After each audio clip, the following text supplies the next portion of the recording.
It was interesting the other day, with one of the songwriting groups that I'm in, somebody posted a songwriting theme of destiny. And this morning I've actually been thinking about what I would actually do for a song that was about destiny. And it kind of feeds into this conversation because it's that idea of these disparate elements that we come across in our life and that connect in some way so randomly, and yet we assign meaning to them. We sort of go, oh, this has happened and this has happened, but it's not a coincidence. It has this deep meaning. And that's kind of what I do with my songwriting. I sort of go, there's this strand and this strand and this strand and this strand. How can I actually weave them together to give the whole a much deeper meaning than those individual parts? Hey, I'm Igor and you're watching the Sonus Aurelius podcast. In this episode, we talk to Melbourne-based folk artist Jane Cameron. Jane tells us about how her background in theatre influenced her songwriting style I can only describe as cinematic folk. She also reminds us that play is at the heart of creativity and explains her approach to writing lyrics that connect with your audience. Before we begin, don't forget to like and subscribe because I have a ton of great videos just like this one coming up, and I'd love for you to join me on that journey. And without further ado, here's Jane. Jane Cameron, thank you so much for joining me on the podcast. Thanks, Igor. It's lovely to be here. So, you are extremely interesting background, don't you, Jane? You started off in the theatre and you came to music quite late in life. Could you tell us a little bit about how that has influenced your songwriting? I think it's had a significant impact on my songwriting in terms of I have a really strong affection, love, adoration for narrative. So that has sort of grown through the time that I actually spent doing theatre, and it has carried over into my songwriting. But it's also not just from theatre, I guess. I'm like a cinema tragic from a long line of cinema tragics. So I've always had a real joy in stories, whether it be in movies or in books, or theatre in particular has been a strong one. So that has informed how I think about songs. I always think about songs as as a narrative journey. So whether or not it's a journey through a series of events, or whether or not it's a journey through a sort of emotional landscape, it always sort of fits itself into that sort of vibe for me. The types of theatre that I've done in the past, there were two main theatre companies that I did a lot of work with, and both of them used very much an ensemble approach, so with quite a bit of improvisation in devising new works and that sort of thing. So it's that sort of the power of relationships and connection between people, and both in terms of moving a story from one place to the other, but also just in terms of that act of creation and the type of energy and thrill that you actually get from relationships, but also the challenges that you get from relationships. I find relationships endlessly interesting, and so that has really fed my pool of songwriting material.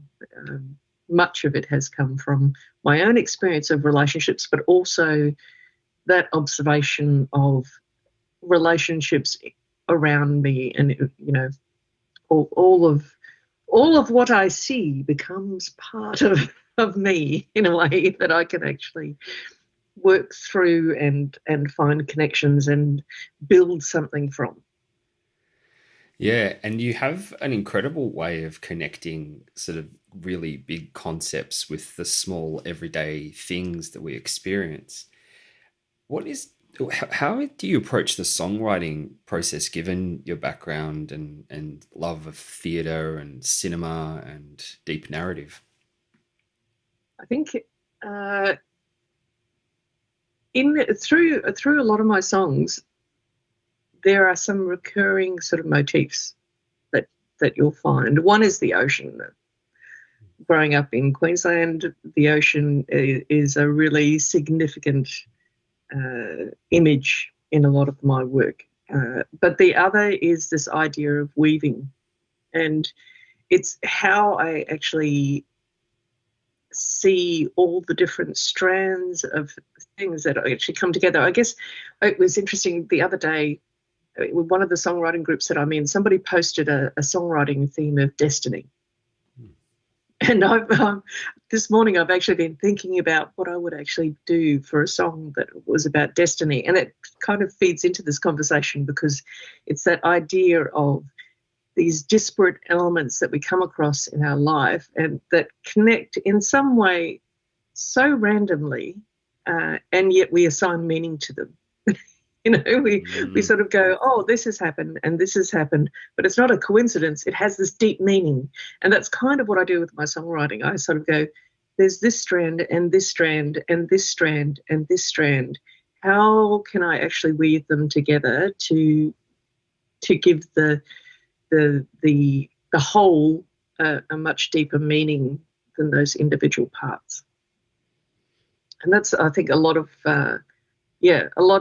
when I'm approaching songwriting, that's what I'm doing. I'm trying to actually look for those little things that, for me, in some way resonate together, and so stitch them together, like weave them together to actually create something. And I think we've spoken about this at other times. I've always been struck by the fact that when I am going through difficult times, and when the people around me have gone through difficult times, it's not in the peak crisis moment that you fall apart. It's actually in the little moments. It's in the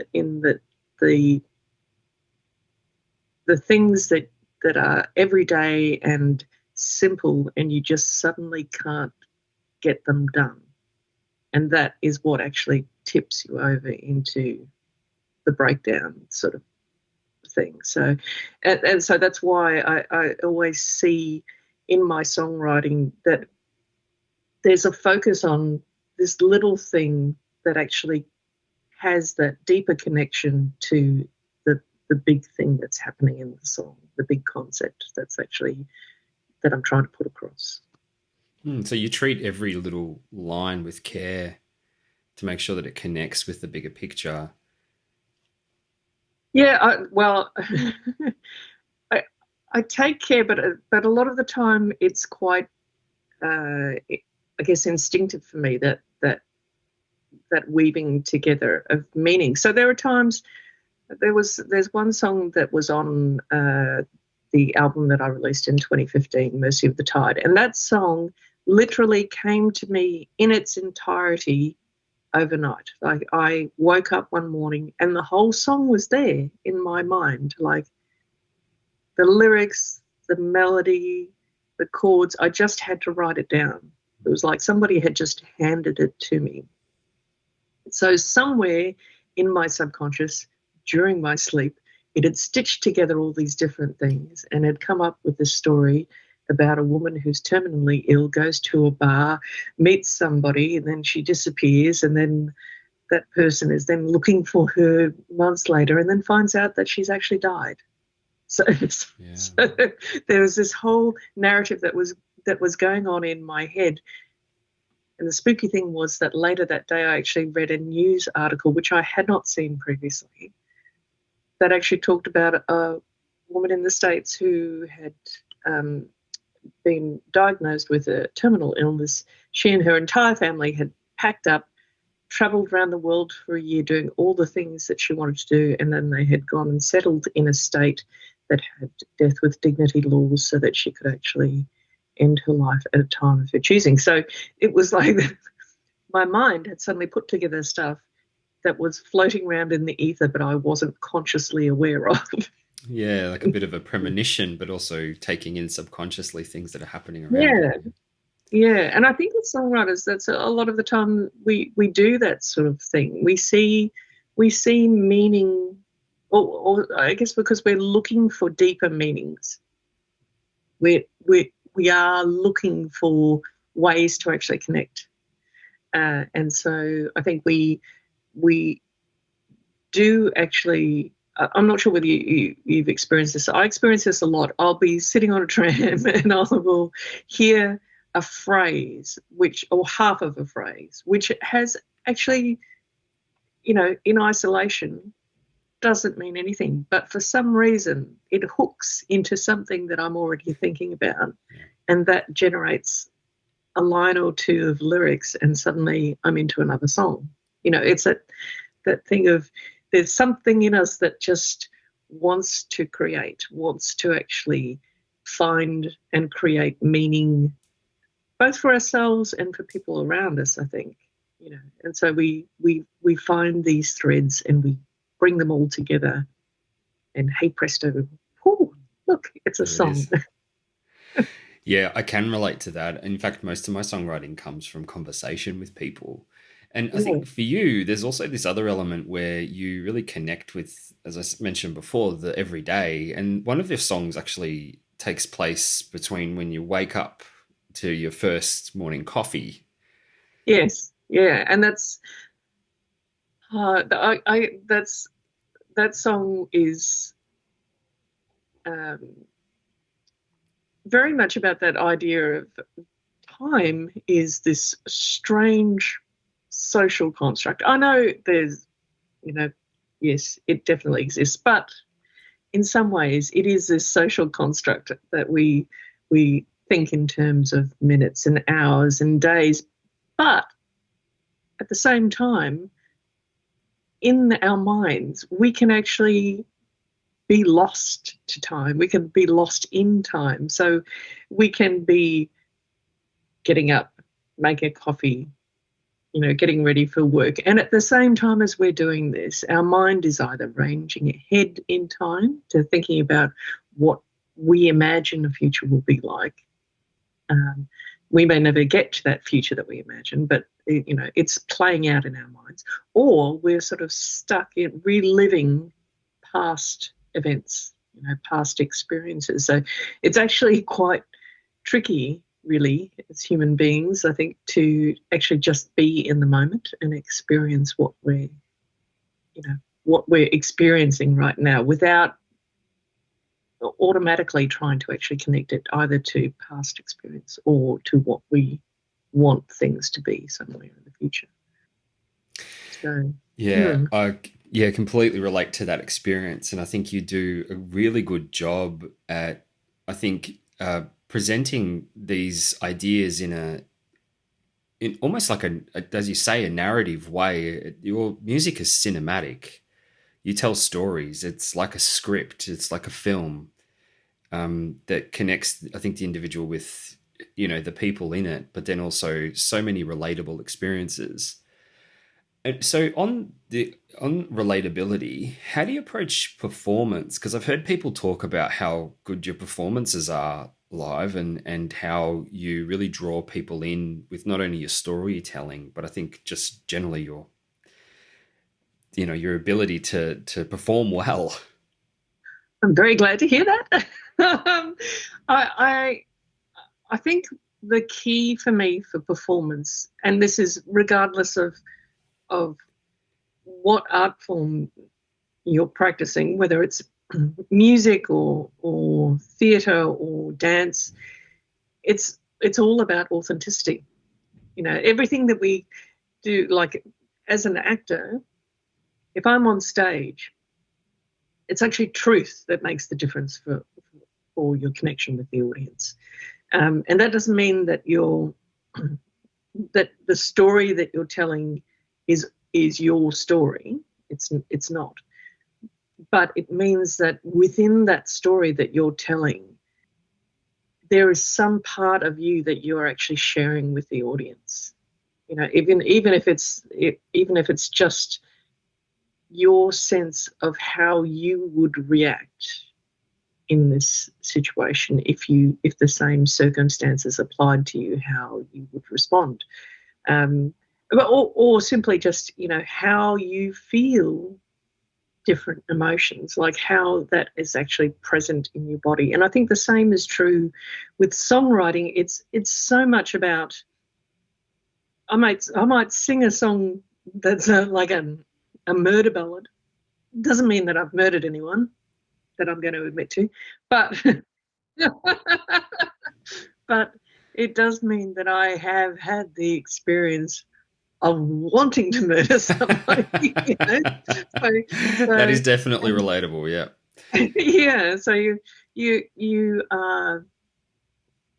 and I think that it's kind of an important thing to be able to connect to your audience by sharing your humanity. You know, so that is not just sharing the nice, fun, happy things about your personality, but also sharing the darker things about your personality. So sharing the sorrows and the fears and the anger and the you know, all those things that that people will connect to in some ways because they've experienced it themselves. So the times when you actually walk off stage and somebody comes up to you and goes, when you sang that song about you know, the woman who's a single mother and whatever, that just spoke to me about, you know, my own mother's experience and all that sort of stuff. And you just go, wow, that's great. That's fantastic. That is an incredible compliment as a songwriter, to know that your song you've made your song accessible enough that people can actually read their own experience into it, you know, that they can actually connect into it in that way and say, yes, that song actually represents one of my truths as well, not just the truth of the songwriter. Yeah, and there's an incredible amount of empathy. You know, a person has to show a lot of empathy to be able to relay those experiences. And you seem to tell stories from various perspectives. They're not solely about you. I try to, although full disclosure, there have been times that, like, there's one of my songs that I wrote many years ago when I was feeling like all my friends and family were going to stop talking to me if I kept writing songs about them or writing songs that they featured in because they were songs about me. And so I decided I would write a song based on a great work of literature, because being a ukulele player, it's only natural that I would want to do Homer's Odyssey. And so I did a 4.5-minute song based on Homer's Odyssey. It's like a potted version. It's the trailer. That's right. All from the point of view of Odysseus's wife, Penelope, who waits for 20 years. And I got to the end of writing the song, and I played it, recorded it, because that's part of my process is I write and I record straight away, otherwise I'll forget. So I had to record it straight away. And as I listened back to it, I suddenly thought, oh my God, I've just written about myself again. Like, I put it within the shell of the story of Odysseus and Penelope, but it is still so much about me. Yeah, I look, and that's, you know, I think that's the plight of every artist, is that unfortunately you can only see through one set of eyes. Yeah. But as you say, it's important to try to take perspective. Yeah. And when it comes to performance itself, you have spoken to me in the past about the power of play and its connection to creativity. Yes. I think that is something I think that has really been fostered by my theatre background and the companies that I worked with that had that sort of real focus on ensemble and ensemble work and improvisation. And I think that it's one of those critical things with creativity that, you know, people talk about as sort of happy accidents, you know, the serendipity sort of moments where things randomly come together and they get something that they weren't expecting. So it's like that concept, I think, is embedded in why I think play is so important. And it's also that play, when we're children and we're playing, we tend to take whatever's offered to us and add to it.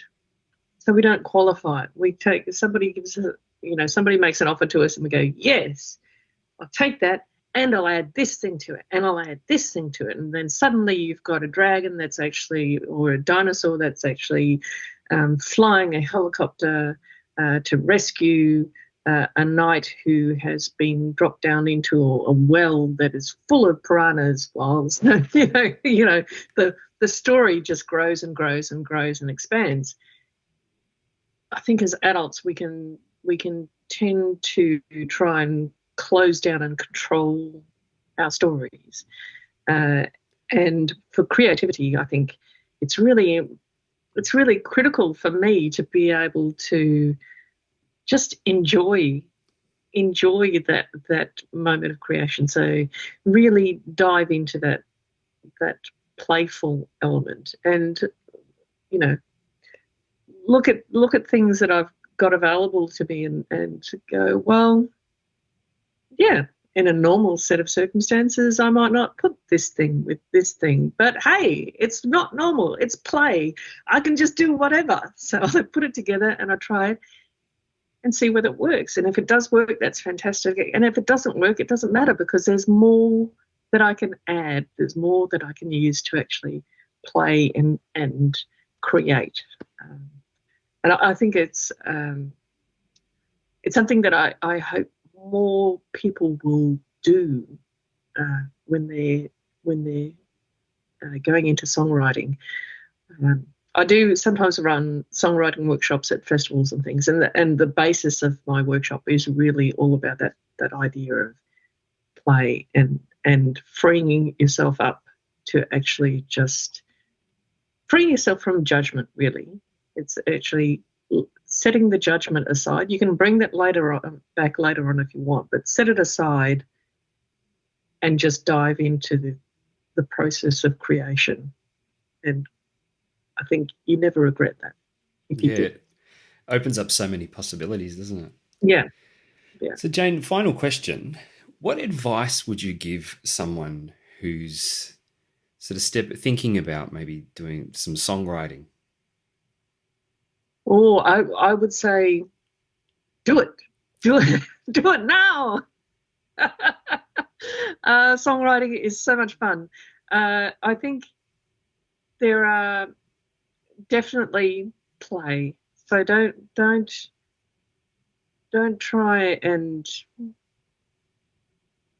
be so self-critical of yourself that you can't enjoy the process. Enjoy it. It's fun. It should be fun, even if it's like digging up traumatic stuff and really hard and really distressing. In some ways, some strange ways, that can still actually be cathartic. So maybe fun in a strange way, but it's moving things, processing things in yourself. So definitely get into it. And if you can, I think finding communities of songwriters to actually share, because I think that's a really critical part of what I have found with songwriting, is coming into it later particularly, is that finding groups of other songwriters who I can actually share songs with, because I've written hundreds of songs and most of them are not any good at all. Like most of them would be pretty crap, but I've still actually shared them with people, sometimes perhaps more people than I should have, but definitely I've shared it with the communities of other songwriters who I have found and who I continue to actually work with. So just having the chance to actually play your music, even if people don't give you direct feedback, just the actual act of actually playing and sharing your music with other people gives you really valuable feedback. It gives you really valuable non-verbal feedback, if you like, about the song and about how you feel when you're playing the song as well. So, I think find your community. Find your community and embrace your community, because there are lots of them out there. They're hidden away in all different corners of the world, but there are lots of people out there who enjoy and dive into songwriting and are willing and open and generous enough to actually join you in that playful space. So do it. Jane, thank you so much for your time. That was a wonderful discussion. No worries. Thanks, Igor. That was fun.